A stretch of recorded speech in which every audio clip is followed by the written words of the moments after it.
students' voice a part of decision making is going to be presented to us by Mrs. Jane Ballard, and this session is conducted by the English College. Thank you. Thank you, Ash. Yeah, I'm head teacher of English College, which you may have seen is on the Sheikh Zayed Road.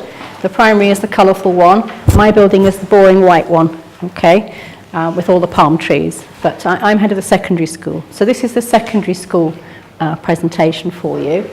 And obviously all of us involved in teaching, we're all involved in the well-being of our students. It's impossible to be a teacher and not be involved in the well-being of your students to some extent or another. It varies within different curricula, it varies within different cultural systems. So I'd like to just show you some of the few things that we do. We're a very, very friendly, highly interactive college. It's the sort of college you walk in and the atmosphere is happy, as schools should be. Very happy, family feel school, and the teachers and the students work very closely together, and so do the parents. So as a part of that, we trust our students very much to work with us in making sure they have the best well-being and the best education we can provide for them.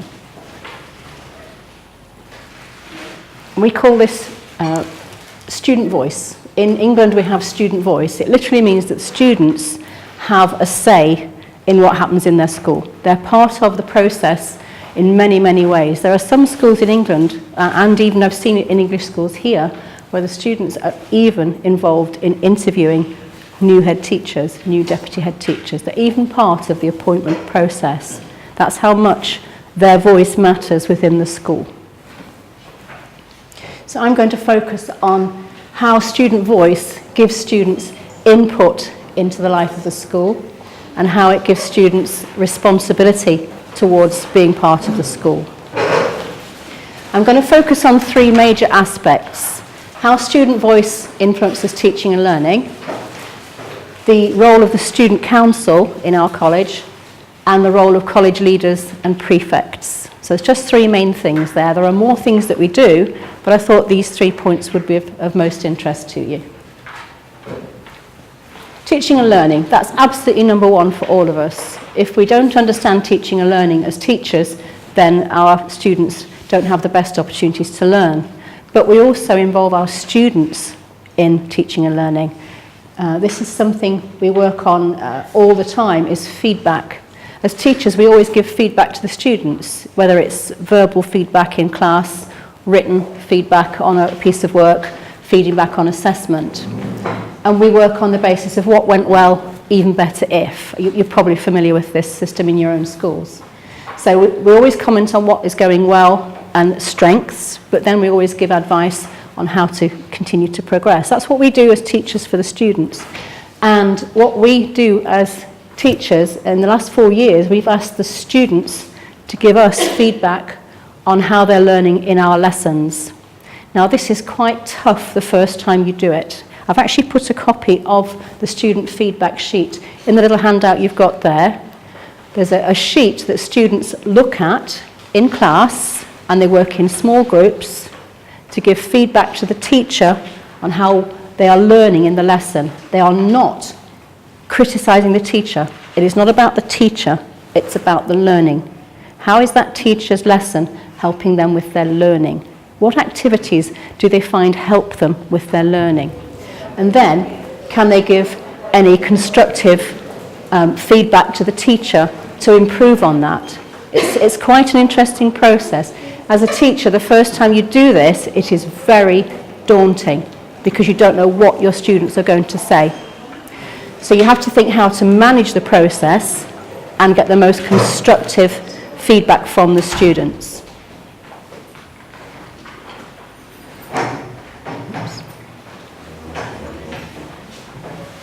Why is it not going? Right. So what we do, thank you for the feedback, we actually give a sheet out in a class. I say to the teachers in staff briefing, today you get feedback from all your classes. In your class, let's imagine this was the class. I would ask people to get into groups of 3, maybe 4, with one sheet between them. I'd ask them to think long and hard about what sort of things are helping them in my lessons with their learning. It may be that they I let them choose. I don't influence it. It may be they put, oh, we love working in pairs. That really helps.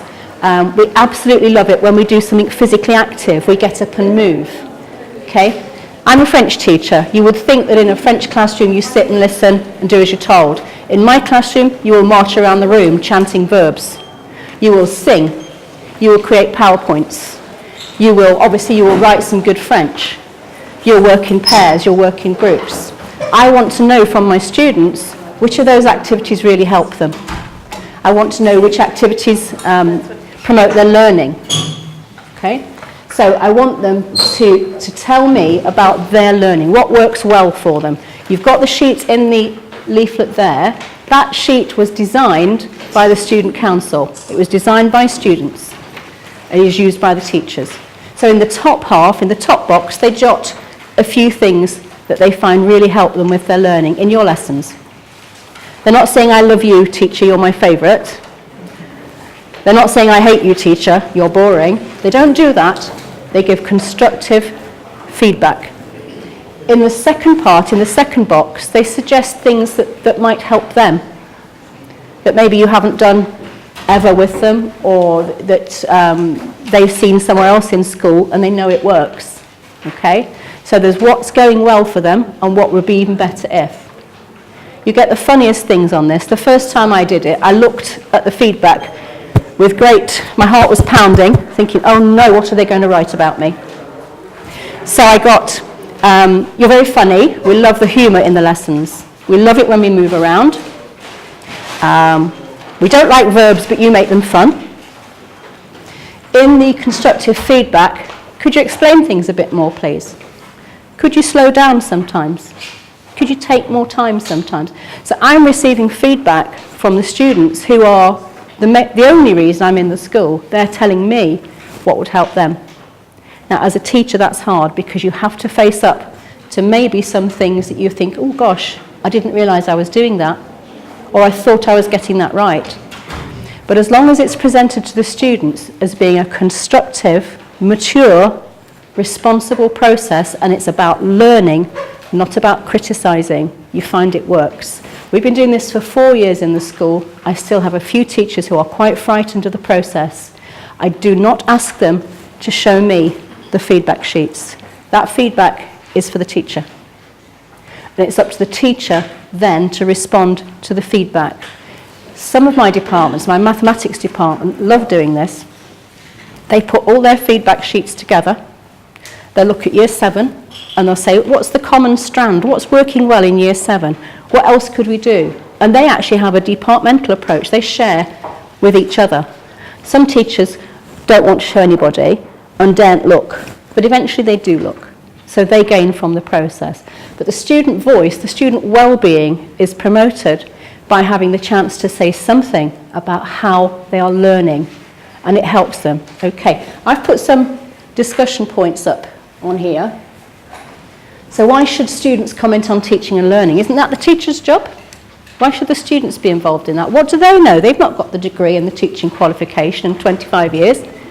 What do they know about teaching and learning? That's an interesting point. What do your students know about teaching and learning? How does the feedback to the teachers help to share practice across the whole school? How does somebody telling me as their French teacher help share practice from other teachers, from other lessons? How does that work? And how does it promote student well-being? What I'd like to ask you to do is maybe to talk to the person next to you or in a small group and just see if you've got some points arising from the questions I've asked. And as an extension, maybe there are some other things you could suggest, some of the questions you could be asking. So can I ask you just to talk in small groups or in pairs, just for a couple of minutes, about how you think a student giving you feedback about your teaching might help their well-being? Just give you a couple of minutes.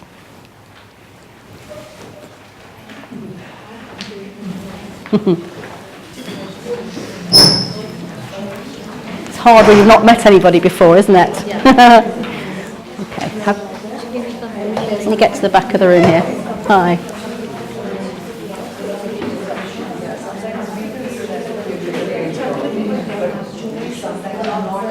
You've got no one to speak to. Are you all right just there? Somebody will speak to you. There you go.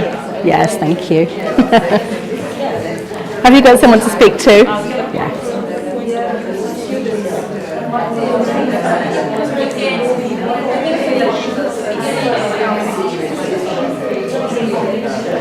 What do you think, Ash? Oh, you're a sweetheart. Yes, please. What do you think? Do you sometimes tell your teachers about how you're learning in class? No, most of teachers, but some of them are there who, after each lesson, ask you how was the lesson? Was it easy? Was it hard? Yeah. Was it too fast? Was it too slow? That's good, isn't it? That really helps, doesn't it? There's one of the few teachers, not all of them. Yeah. It's nice to have the chance to say, isn't it? Some of the teachers are just too fast. Too fast, And they don't notice it. That's true. It's very true.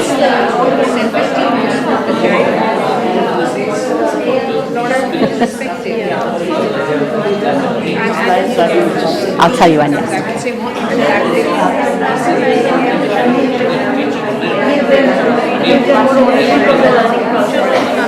Exactly how it is, we can make it interesting for the child.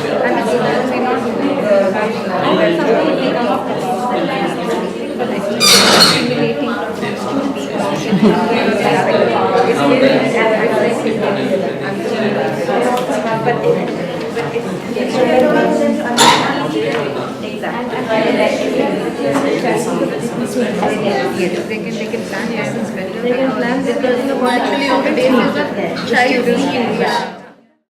Would anybody like to share a possible response to why should students comment on teaching and learning? Would anybody like to share what your group said?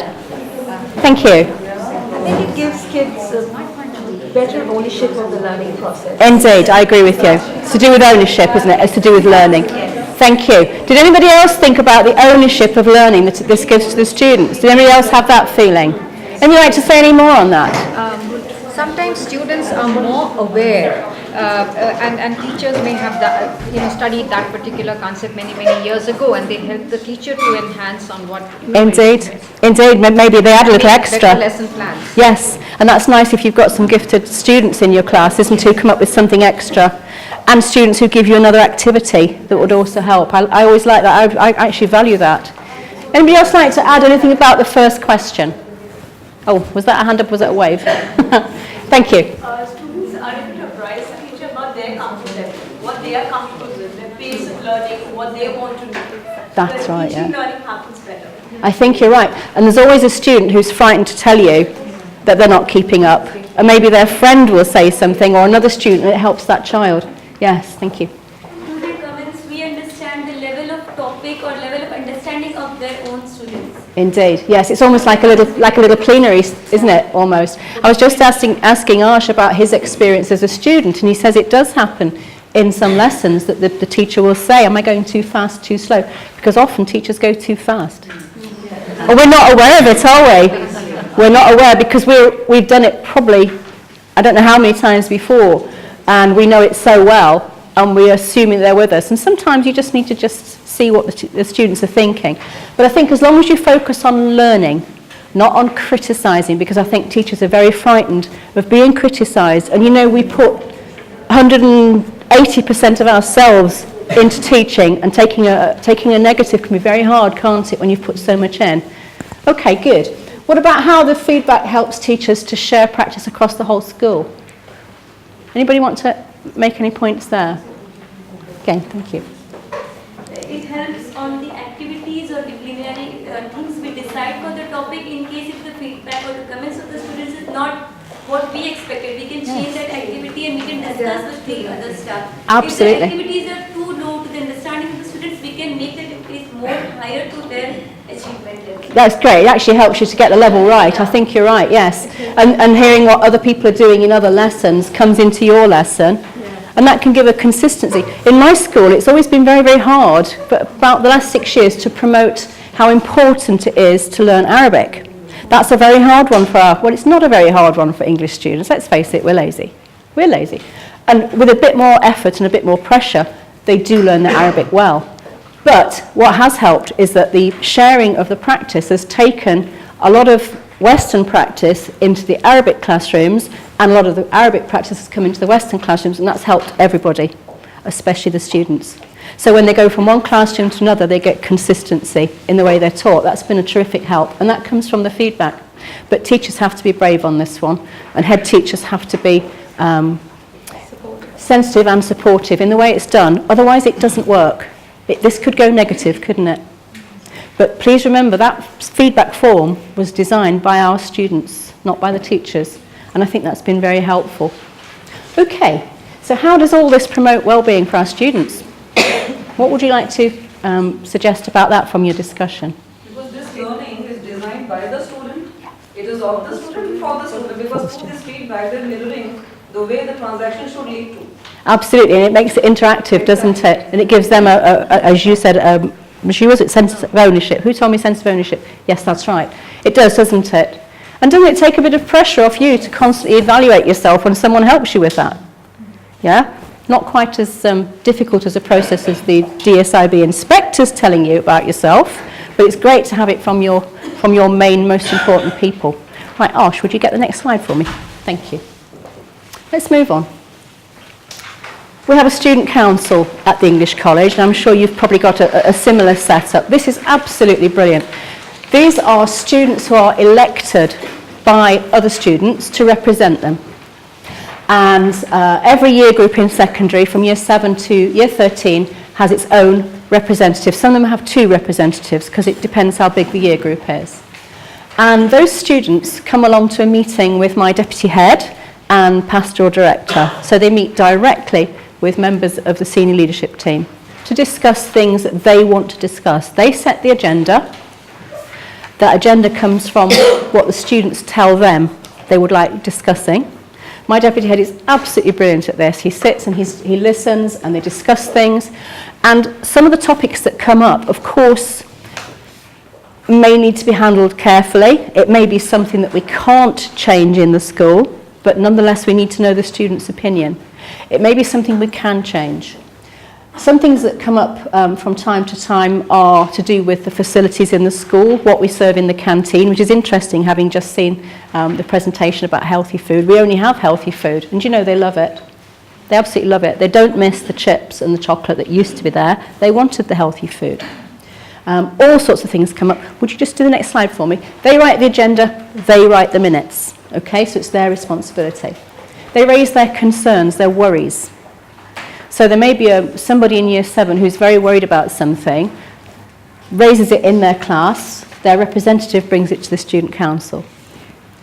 Obviously there are issues that you wouldn't take to the student council, there are issues that would go to the pastoral director, you know, sort of more private things, but whole school things. Things that they've had an influence on in the school have been the canteen, facilities such as the PE changing rooms. They told us what wasn't working well for them, and we got it changed. We had some refitting done. And library. There were different things they'd like to have seen in the library, some ways of organising the library, working closely with the librarian, of course. But that's what the Student Council does for our school. It brings student ownership of the wider issues in the school, and they have a say in it. I can remember being at school a long time ago, sadly, and feeling that I was just a little person that came, did as they were told and went home again. I didn't feel comfortable in my school, I have to say, ever. I never felt that I was important in the school, and I never felt I could say anything. Yes, I used to get my house points, of course I did, because I was a good girl. But I didn't ever feel as a student that it was my school. I just went there every day, and the teachers did what they did, and I went home again. And I want my school to be more interactive, more inclusive, and this is a great part of it. Can we have the next slide, Ash, please? So can you think of the advantages of having a student council, or maybe a similar setup? You've probably got something similar in your schools. And how does this help promote students' well-being? You may wish to speak to the same people again. You may wish to try speaking to somebody else. But let's just have 2 minutes on that, please. You might want to think what the disadvantages are as well. It helps you impart life skills, I would say. Yeah, definitely, definitely.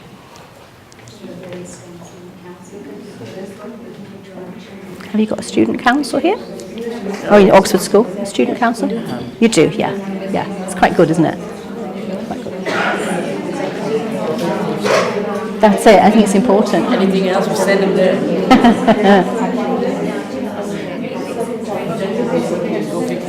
Yeah. 6 meetings a year. 6 meetings. Yeah. And like you said, there is a rep at every year level. Yes. So that rep gathers information, say, from the entire grade. Yes. So do you have meetings at the grade level as well? Or Yes, because they have tutorial every week. That's a good point, actually. Yeah, the students feed information up to our elected representatives. They have a weekly meeting with their tutors, and they can raise any issues with the representative then. And then every half term, so about every 6 times a year, there's a student council meeting. So the information gets time to come together and be fed up to. The deputy head actually leads this, but he then brings the points to senior leadership team meeting, and we can discuss what we're going to do, feedback. Okay.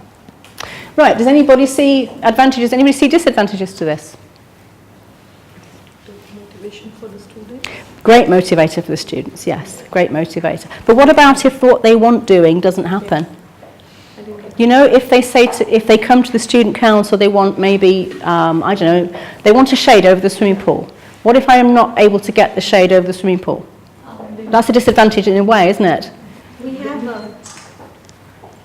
well, I would say absolutely a prototype at our school, very, very similar. Yes. And what we've realized is very often the students come and tell us, we are fine with policy.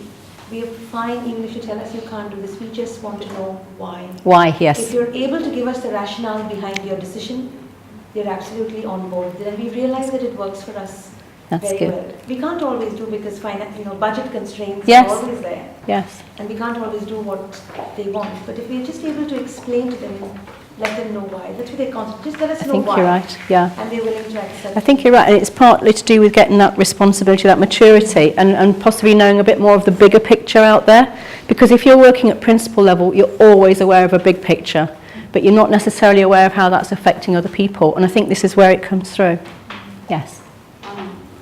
Just making a point here that I've trained my prefects who actually take complete responsibility for this, because the years 7 and 8 and 9 have a completely different perspective of the Yes. school as opposed to senior students Yes. in years 10 right up to IB2, right? So they've taken responsibility. Some questions and ideas that they put forward are just ridiculous to start off with. Now they think things out, they've been trained by the prefects, and their ideas are things that we can move the school forward on. Yeah, so it's almost a part of critical thinking, isn't it? Yes, absolutely. But you're quite right, it is the younger ones who probably feel less powerful in the school, and yet there's probably a great deal more of them than there are of the older ones, but you're quite right. And we have a buddy system with the sixth form and year 11, they buddy the younger students.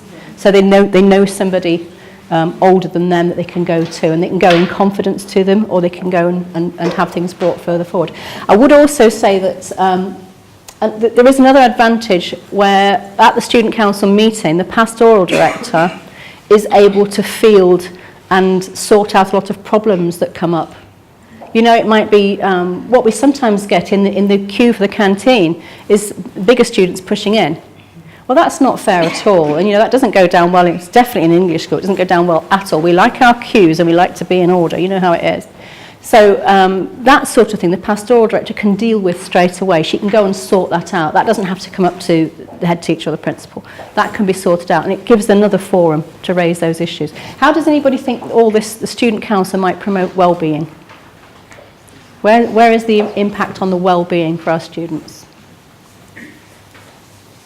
I think the forum of our today's was get connected. When they get connected, the other aspects of emotional stability, their social interpersonal skills, everything is taken care of, and the most important, they feel very, very important that their words are being paid heed to. Indeed, indeed. It's almost like a democratic system, isn't it? And for those students who are elected representatives, of course, it's on their CV, if you will. It goes in their developmental portfolio that they've taken this role, this responsibility. And I'm constantly overawed by how even year 7 students can take such responsibility and do it in such a mature way. I think it's fantastic. Okay, let's move on, please. So we have college leaders and prefects. College leaders, we used to have head boy, head girl, deputy head boy, deputy head girl. Starting last year, we changed that.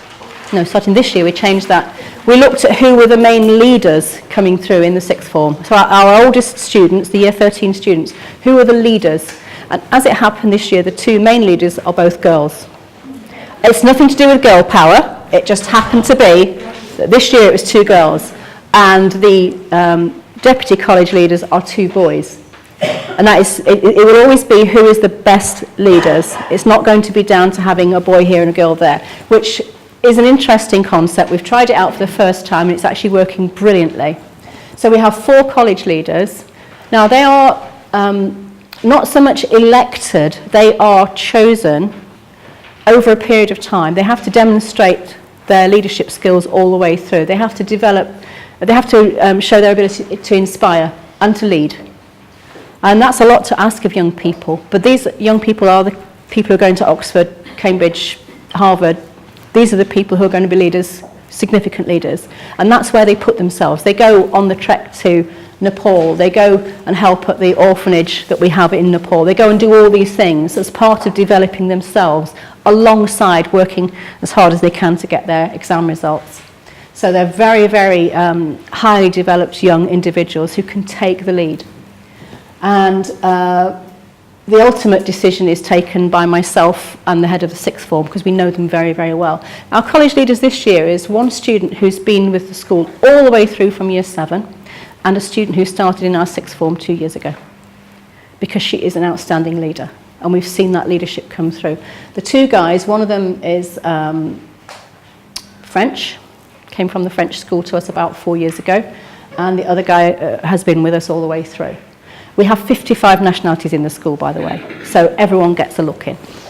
And we have a team of prefects, which you've probably got the same sort of thing, those members of your oldest year group who are very serious and responsible, who can take a responsibility, and some of them are then promoted to a senior level. Will you just put the next slide for me, please, Ash? This is a traditional thing in any English school, and I suspect in many other schools as well. But they take responsibility. They're given responsibility and they take that on board. It's an adult responsibility. So they take part in keeping the school running. And they have to be there on time and they have to do it well. The same way that I look at what my teachers are doing, I'm looking at what these guys are doing. They are part of the team who are responsible for behaviour and safety at break time.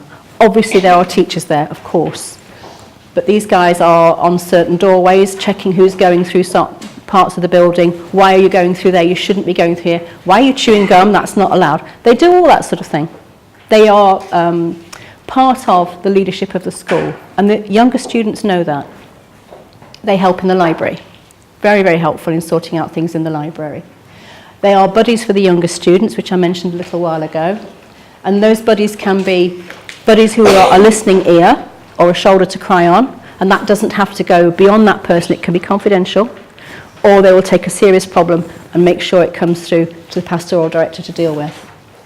They also do the guided tours of our college. Please drop in sometime and have a guided tour. You will be absolutely overwhelmed by our students, as I know I would be by yours, and I certainly have been today. They are the best representatives you could get of your school. And they speak at events for us as well. They will actually take part in, and we have the Year 11 to Year 12 transition evening this week. We will have some of the prefects and college leaders speaking to the parents because they've been through this process. They're the best people to help the students and the parents. Okay, so they've got responsibilities. And they are part of the staff of the school in a way. Obviously there are limitations and other responsibilities involved in that. One, please. So how does that help the well-being of all the students from year 7 up to year 13? How does it motivate the younger students? Don't forget I said we want people who lead and inspire. And how does taking responsibility help our college leaders and our prefects and our senior prefects get into the university they want to go to and get the jobs they want? Again, I'm going to ask you to speak again. You may wish to speak to the same people again. You may wish to have a little change. It's up to you. Let's differentiate if you will. Okay, a little think about that, please. How does this work for well-being?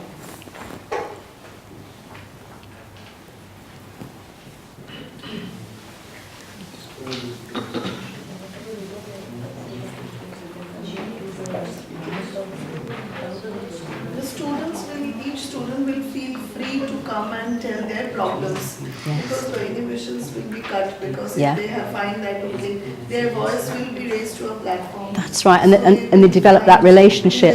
Yes, that's right, yes. Because many students can't take any other steps because of the study or emotionally if they are withdrawn. That's So right. that can be stopped. And So they're supporting the younger students, yes. many Yes. social issues can be addressed inside the school Yes. through this council, and which might help. And I think so. I think it can help all the students in the school, yeah. So if you want to just have a little discussion about how it might motivate the younger students, would you like to talk maybe to the person next to you? How might this motivate younger students in the school? If they can see college leaders, senior prefects, how is it going to motivate them?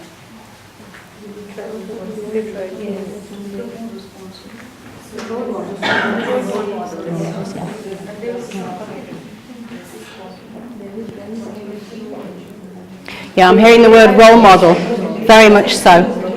Inspirational role models, yes. And they do understand the importance of if they punctuate the life with discipline, being honest, being dedicated towards the work. Yes, that's right. Basic core values also comes very important. It does, and they get a nice badge that goes with it.